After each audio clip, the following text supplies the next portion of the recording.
¿Qué tal? ¿Cómo están ustedes? Me da mucho gusto saludarlos. Gracias por los mensajes. En un instante más le vamos a dar lectura. Gracias a Gustavo que los rescata de ahí del aparato ese del internet, o no sé cómo le llamas, de nuestra página. Mire, aquí tengo un documento interesante. Dice: el Mencho derrota al ejército. Se refiere a los acontecimientos recientes acontecidos en el estado de Jalisco, con la muerte de más de 15 personas, porque esto ha venido aumentando.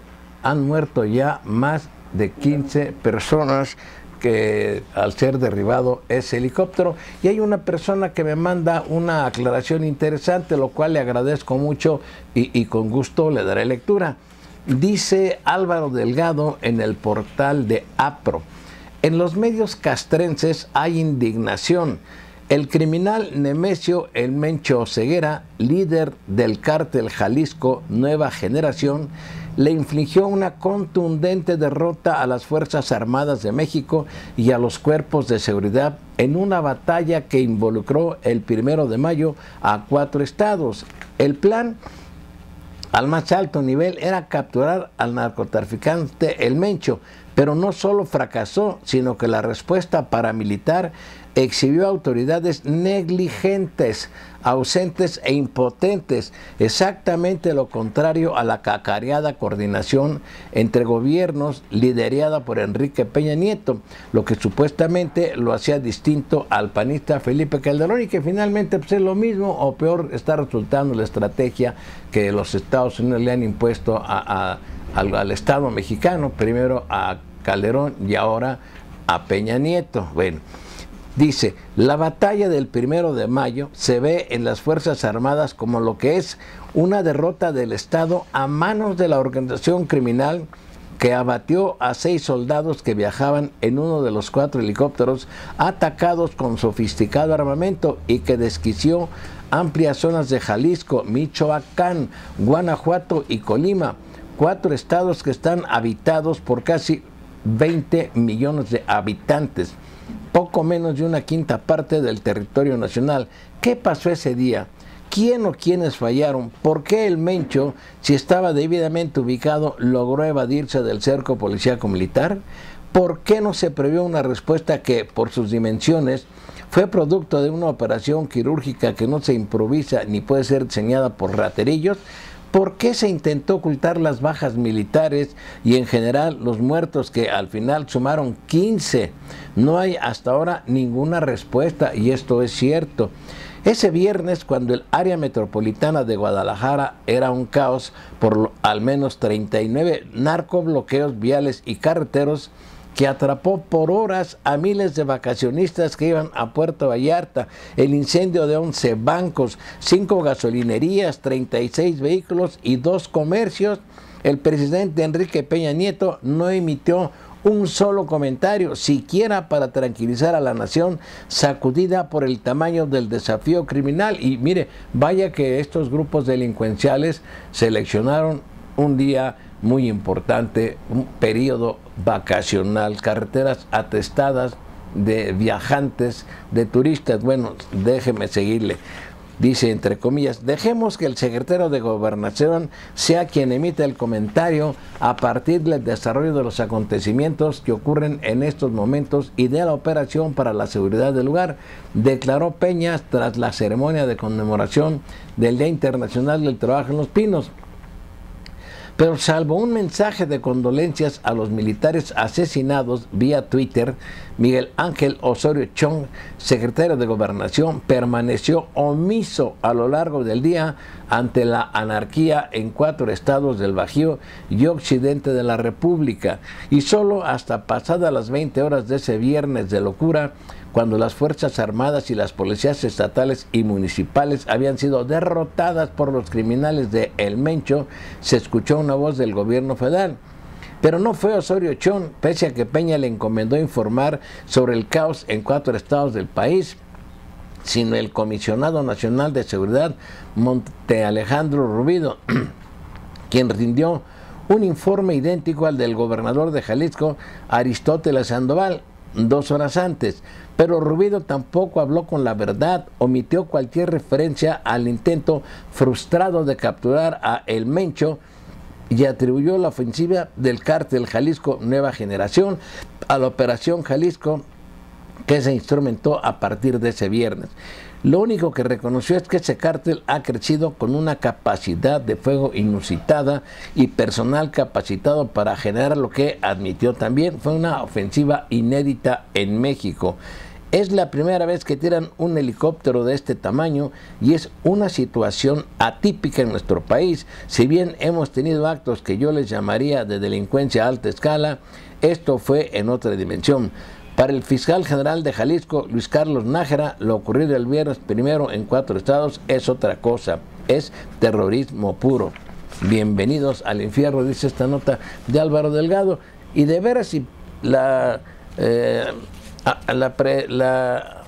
el deseo, la pretensión de este operativo era capturar al Mencho, pues fue todo un fracaso y lo único que originaron fue un caos que todavía existe y un estado de ánimo terrible en el estado de Jalisco. ¿No cree usted que esto ya pasó? No, la gente quedó asustada, sumamente preocupada, pensando si sus hijos van a la escuela y de repente se suelta una balacera, un enfrentamiento entre policías y delincuentes, qué sé yo. La gente vive con zozobra en el estado de Jalisco, pero además, bueno, pues esto pone de manifiesto que yo no sé, que el Estado mexicano, a pesar de que las fuerzas federales que tiene, el Ejército, la Armada de México, las policías federales, pues o no tienen idea de cómo organizar un operativo o dan palos de ciego causando este caos. Y yo vuelvo a repetir, también lastima la muerte de los militares. Aunque es su deber, ya lo dije en la grabación anterior, es un trabajo de alto riesgo, pero duele la muerte porque también son padres de familia, son hermanos, son hijos, pero a eso los mandan los políticos ineptos, que al no poder conciliar, al no tener capacidad de resolver mediante la política, la conciliación, el diálogo, la detención sin hacer tanto ruido ni tanto escándalo de las verdaderas cabezas del narco, suelta estos operativos en donde los que caen pues es la tropa, son los que van al frente, porque los otros están desde sus escritorios, ellos sí salen muy elegantes de traje a dar conferencias de prensa y lo único que saben hacer es presentar condolencias. Pues eso, las condolencias y nada es lo mismo. Yo creo que los familiares de los soldados muertos, yo creo que deben de estar muy molestos, muy indignados, porque saben que a sus parientes militares los mandaron a una guerra ciega, porque así la llamó Calderón, una guerra, y ahora pues sigue esta estrategia, cuando esto se debe de planear, deben de tomarse otro tipo de medidas, pero aquí tal parece que lo que quiere el régimen actual es crear un gran aparato publicitario para acreditar que se está combatiendo en serio al crimen organizado, y si la finalidad era capturar al Mencho, pues se han de estar muriendo de la risa el Mencho y sus secuaces que pudieron evadir el cerco tendido por las autoridades. Y claro, también debe de haber indignación en los altos mandos militares. ¿Por qué? Pues porque ellos tienen que obedecer órdenes del presidente o del secretario de Gobernación, y más que nada del presidente de la República. Y aquí ni la Cámara de Diputados ni senadores dice algo, dice nada, un reclamo, un reproche al presidente de la República por llevar a cabo estos operativos que han traído muerte, desolación, destrucción, incendios. No, yo no digo que Peña Nieto haya ordenado incendiar gasolineras, no, pero esos son los daños que se causan por los delincuentes que al verse perseguidos, al verse acosados, pues responden con una furia inaudita. Ese es un tema.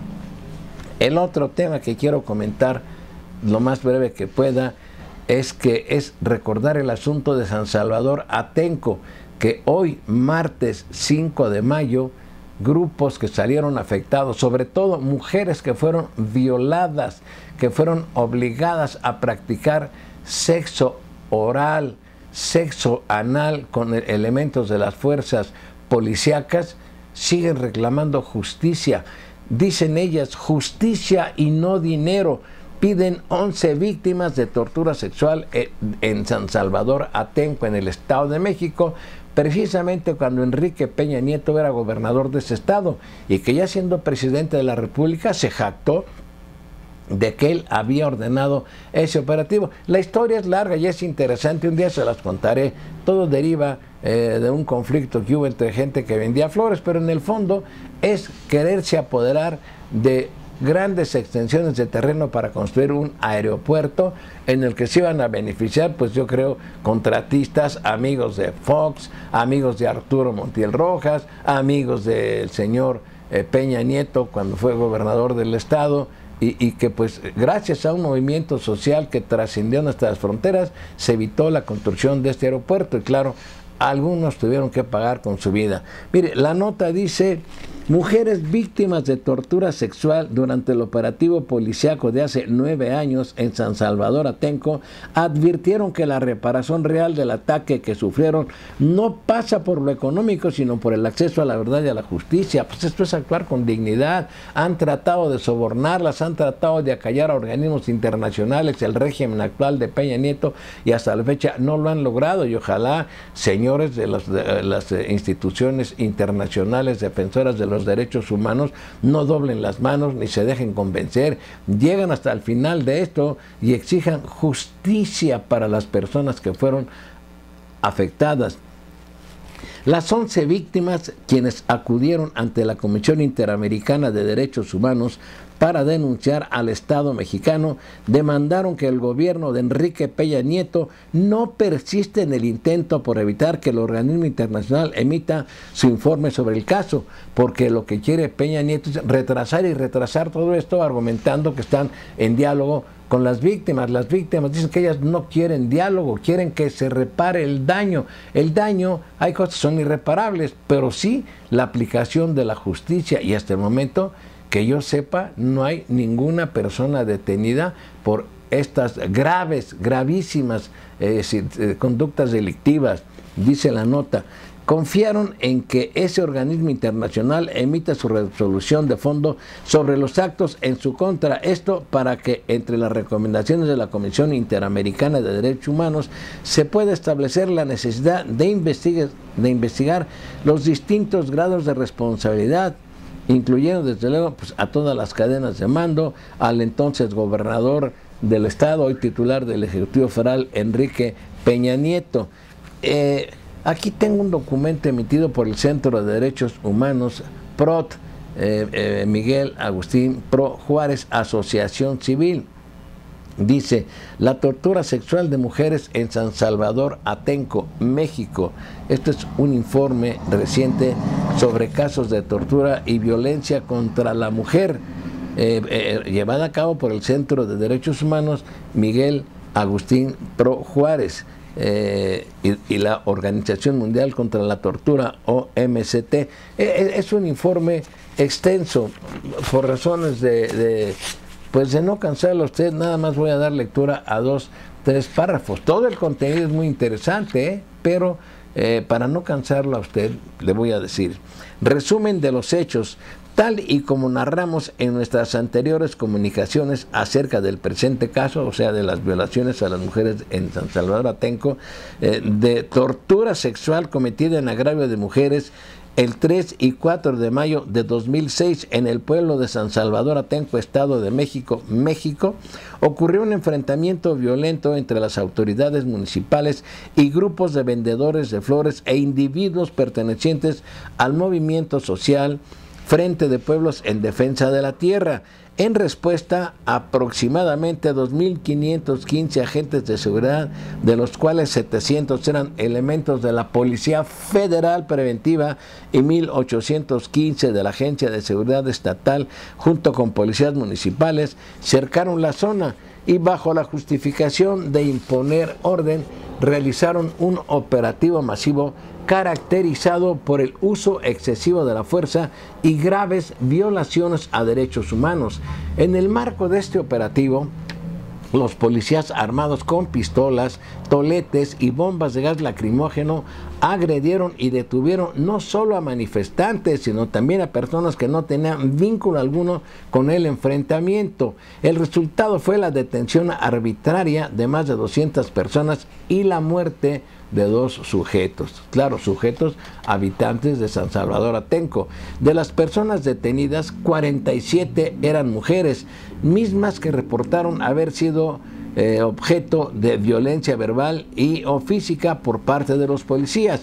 En el interior de los vehículos utilizados para trasladar a las y los detenidos a un centro de detención, las mujeres fueron víctimas de tortura sexual a manos de los policías, quienes tomaron una ruta indirecta al penal y aprovecharon la situación de incomunicación y vulnerabilidad de las detenidas para cometer actos que incluyeron la violación por vía oral, vaginal y anal, otras agresiones de naturaleza sexual como mordidas en los senos y tocamientos en los genitales, golpes y abuso físico, así como amenazas de muerte y de hacer daño a las familias de las mujeres. Todo lo anterior ocurrió a la vista de los demás detenidos, sobre los cuales las mujeres venían apiladas y en medio de una serie de palabras abusivas de parte de los agresores, quienes, por ejemplo, les decían a las mujeres víctimas que debían estar en la casa preparando tortillas. Desgraciadamente, como se demostrará más adelante, a más de 4 años de los sucesos, este caso permanece en la impunidad, a pesar de ser un caso ejemplar de violencia contra las mujeres que se agrava por cuando los responsables de las violaciones son servidores públicos. El Estado ha incumplido sus obligaciones internacionales en materia de prevención, investigación, sanción y reparación y no ha hecho lo necesario y suficiente para atender las recomendaciones que le han sido planteadas por los órganos de las Naciones Unidas. Esa es una parte a la que nada más le doy lectura, porque aquí viene toda la explicación, vienen los nombres de las mujeres que declaran, no crea usted que lo hacen en el anonimato, son estas mujeres que dan la cara, que han venido pidiendo justicia desde hace varios años y solamente las han toreado, las han engañado y han tratado de sobornarlas, de comprar su silencio para que ya no le muevan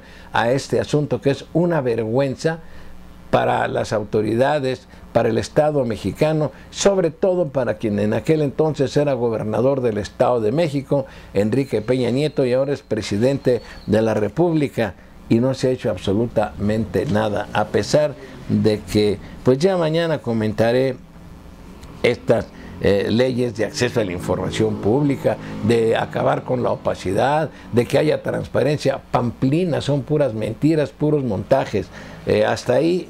Ahora doy lectura a los mensajes. Gracias, Adolfo, Gustavo Adolfo. La señora Grace, licenciada Adolfo, gusto saludarle de nuevo, al igual que a sus nietos. Si me permite comentarle algo personal que me sucedía hace muchos años, cuando solía tener comentarios negativos acompañados de irrespetuosidad a mi persona, mi reacción era de enojo, ocasionando llanto o infinita tristeza. Fue difícil para mí. He aprendido hoy en día que el responder con igualdad grotesca es no educacional, y usted es una persona con grandes cualidades que con forma tan sencilla respondió sin faltar al respeto. Me siento muy afortunada, reiterando nuevamente el estar en su canal. Muchas gracias por su tiempo y que Dios lo cuide mucho. Muchas gracias. Mire, a veces uno debe de tener, como decía, a ver, ¿quién decía que los seres humanos debemos de tener templanza y fortaleza? ¿Quién? ¿Quién de los grandes filósofos griegos? ¿No será Sócrates o Aristóteles? Aristóteles. Templanza y fortaleza a veces, y sobre todo prudencia. Hay ocasiones en que hay mensajes que nos pueden indignar, pero uno debe de tratar de asumir una postura de respeto hacia muchas personas, aunque no lo sean. uno ya está en el ser de uno, desde la cuna, desde nuestro nacimiento, desde lo que nos enseñaron nuestros padres, aunque humildes, de origen pueblerino o de comunidades pobres y humildes, pues eran gente buena, eran gente respetuosa, habían sido criados bajo otras circunstancias, como una vez le dije a usted, cerca de la naturaleza, veían el sol, veían la luna, escuchaban los pajarillos, veían correr el agua en los ríos, en los arroyos, el aroma de las flores, y eso hizo seres sensibles, seres que una agresión no la contestaban con otra agresión. Tampoco eso de que si te dan una bofetada pongas la otra, no, tampoco. Eso no se justifica, pero yo le agradezco mucho su comentario, señorita Grace, muchas gracias. Yolanda Rubio, Luis Alfonso Ochoa me ha hecho reír, tengo 64 primaveras, tengo una gran admiración por los dos, el licenciado y el nieto. Me remontó a mi vida pasada estando con mi abuelita trabajando, cosiendo sombrillas en maquinitas de pedal, y ahora tuve y tengo mis máquinas industriales y fui manufacturera de ropa en Estados Unidos. Bueno, qué bueno, doña Yolanda, que usted pudo, gracias a las enseñanzas de su abuela, prosperar y llegar a tener un propio negocio. Otra vez Luis Alfonso Ochoa Chávez dice, estimado licenciado Suárez, Zaguayo se ubica geográficamente muy cerca de varios municipios jaliscienses, Tizapán, La Barca, Mazamitla, Valle de Juárez, Quitupan, etcétera, lo cual lo hace muy vulnerable a los problemas sociales que en el estado colindante ocurren o han ocurrido. Gran parte del intercambio comercial zaguayense se efectúa con dichas poblaciones e incluso con Guadalajara, de donde se surten los comerciantes y los industriales de los insumos necesarios para la comercialización y fabricación de sus productos. Por ejemplo, los guaracheros se surten de cueros, pinturas y herramientas para la elaboración de sus hermosos guaraches. Creo que debo un par, pues sí, señor, usted me trae como aquellos cómicos de que usted me trae, señor licenciado, como el guachangüero, aquellos personajes de los polivoces que siempre me prometían cosas y nunca le cumplían, usted así me trae, usted me prometió hace quién sabe cuántos meses que me iba a mandar unos guaraches semiusados. No, yo quiero unos guaraches nuevos, no voy a mandar unos guaraches semiusados, ya rotos con agujeros. Creo que le debo un par de ellos, sí, así es, señor. Por ello, la situación que se vive entre nuestros vecinos nos afecta considerablemente y nos preocupa. No ha mucho era una costumbre zaguayense ir a Guadalajara y pasarse un buen fin de semana visitando sus centros comerciales, sus famosos restaurantes y otros lugares non santos. ¿Cuáles son esos lugares non santos? Dígame usted, señor licenciado, ¿a dónde iba usted? ¿A lugares de mala nota? ¿A bailar? ¿A dónde o qué? Pero bueno, pero ahora preferimos quedarnos en casa y conformarnos con unas modestas quesadillas elaboradas enojosamente por nuestra esposa. Ni modo. No hay de otra, tal parece que la violencia y la inseguridad es un signo de los tiempos que vivimos y lo peor de todo es que parece que la situación no mejora, al contrario se agudiza. No es que sea pesimista, es la realidad cotidiana. Saludos a doña Yolanda, ¿ya no está enojada conmigo? Un gran abrazo para mi muy querido mentor, a quien queremos, respetamos y admiramos. Yo creo que en su casa de campo debe de tener varias gallinas, de ahí la abundancia de blanquillos.